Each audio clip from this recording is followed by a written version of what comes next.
Hey YouTube, welcome back to Axis and Allies, the Garrison. This is Detroit coming to you from the bunker here in Rochelle Park, New Jersey.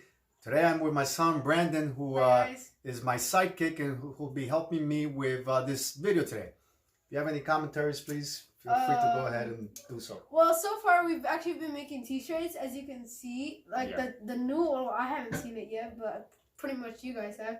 So it's a tank, the Garrison, and on his arm he has like No, it's this side, right? Yeah. He has like a little logo. I'm wearing his sweater.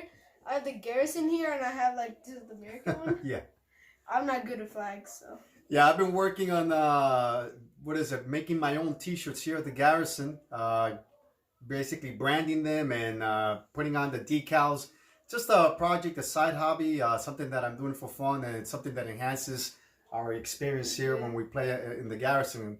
So it's just something to do additionally. In any case, it is episode 3.4. It is G.I. Joe's turn. The USA finally goes about making its turns. All right, what's going on the board right now? Well, as you guys know, during the last episode, Japan effectively took over control of India. Calcutta was taken, forcing the British forces out of India. Okay, so very interesting turn of events for the British here. I would like to know what Sire Blood is going to do next.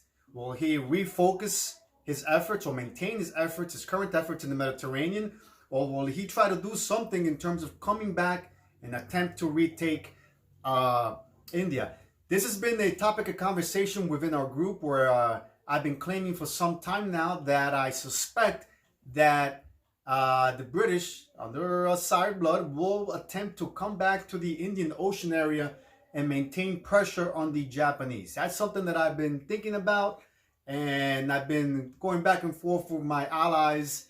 They are of the opinion that Sire may, after all, maintain the pressure in the Mediterranean. So where does this leave the USA? Well, the USA at this time really is the only major power not yet at war. No, let me make that correction.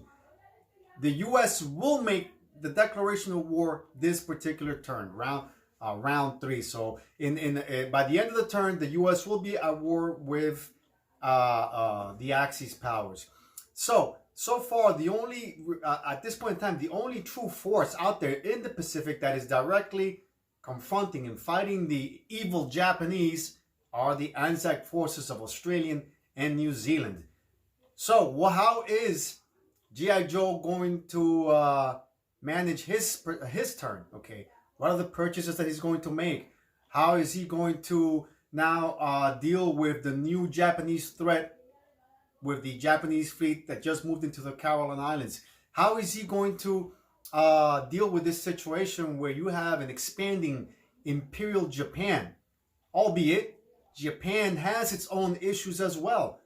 Japan has a manpower issue in Asia.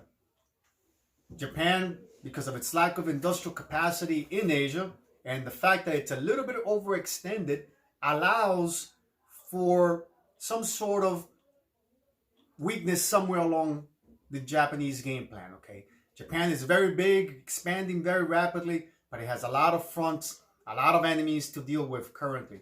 Remember, Japan is dealing with the Soviets up in the north. The Soviets moved in and took over Karelia and Manchuria. You also have a very strong Chinese component to this conflict. You still have the British that are still around, even though albeit they've been evicted from India. Then you have the Anzacs, and of course you have the growing and promising threat of American naval and air power that will soon become present in the Pacific. These are all questions and situations that the Japanese and the Americans and the British have to deal with on the Pacific theater side of the conflict. In any case, I hope you enjoy this episode. It's episode 3.4, the YouTube Wars.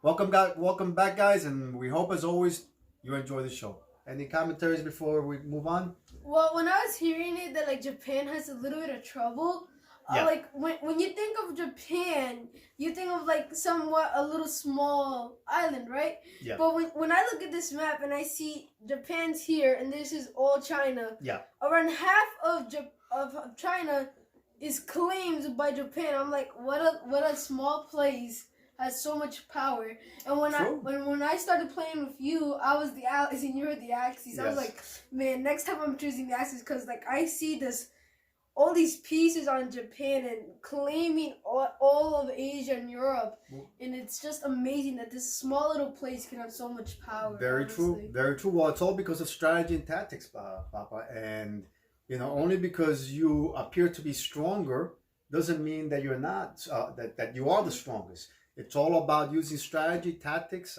economics, and that's the beautiful thing about this game. And that's something that I'm trying to impress on you. That this game is about thinking. It's about trying to outwit your opponents, and I'm glad that you see that you have a country that may, relatively speaking, may be smaller and not as strong, may potentially be the winner in the conflict. So because of the way that forces are used, and it all has to do with strategy and tactics and so on. And another thing is, remember the old game that we were playing of the Axis and Allies sort of, right? And you were always Germany. You would always pick Germany, and Germany was not always so big, but you would always control the entire map. Germany is very strong at the beginning of the game. Yes. Let's not forget that. Anyway, guys, let's go ahead with this episode 3.4. All right, let's go ahead with the USA's turn. This is episode 3.4. It is G.I. Joe's turn, and G.I. Joe is the commander-in-chief of the United States Armed Forces. All right, let's not forget that G.I. Joe and his United States are not yet at war. G.I. Joe is mobilizing the U.S. war economy and its military for a future war that is just looming right around the horizon for the United States. So, for its purchases, the United States purchased with its 52 IPCs, and the U.S. did roll for its technological development. The die roll was a 2. The die roll was a total of 2 IPCs that the U.S. will be investing into the next round. So that's 52, 2 IPCs. The U.S. will purchase 4 submarines and 3 destroyers. That is what the U.S. will be purchasing for this round, for this turn, round 3. So let's go ahead straight into non-combat movements. All right, non-combat movements. The U.S. Naval Fleet in Sea Zone 25 will sail south into Sea Zone 26. Okay, the U.S. the 2 fighter squadrons in Midway will move at a count of 1, 2, and 3. They will land in Honolulu, Hawaii. The U.S. Fleet in Sea Zone 15 with its complement of a naval transport and its contingent of 2 infantry will move south as well at a movement of 1 and 2 and will link up with the rest of the fleet in Sea Zone 26. All right. The submarine in Sea Zone 24 will also head back to Hawaii at a movement of 1 and 2. The submarine in Sea Zone 7 will move 2 spaces into Sea Zone 8. All right. The submarine off the coast of Alaska in Sea Zone 2 will also link up with the submarine in Sea Zone 8. And the U.S. destroyer in Sea Zone 4 will link up with the rest of the fleet in Sea Zone 8 as well. The naval transport and its complement of 2 infantry will move back to Alaska at a movement of 2 and will link up with the other transport off the coast of Alaska. Its complement of 2 infantry will be unloaded into Alaska. All right, that is, I'm forgetting one movement on the eastern seaboard of the United States.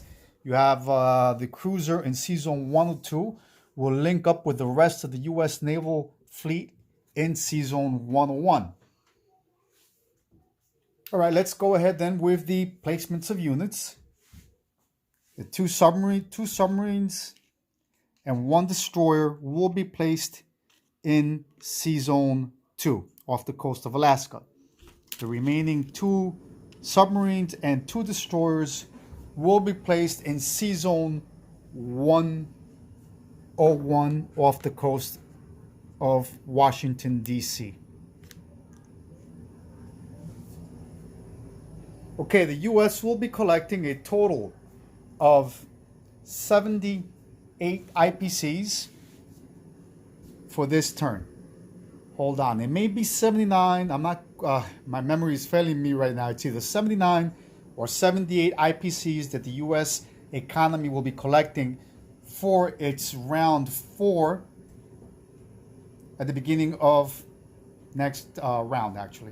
So the U.S. also, and let's not forget this, the U.S. is formally at war. The U.S. will now formally declare war on the Axis powers. So the war is on, gentlemen. Let's sit tight, because I know that G.I. Joe is not going to waste any time going into action. He knows that his allies need his help very badly, so he's going to join the war effort as quickly as he possibly can. G.I. Joe is facing a Japanese fleet in Sea Zone 33. I guess that's one of the reasons why he pulled back the majority of his fleet and placed it back in Sea Zone 26. All right, guys, as always, bunker down and play.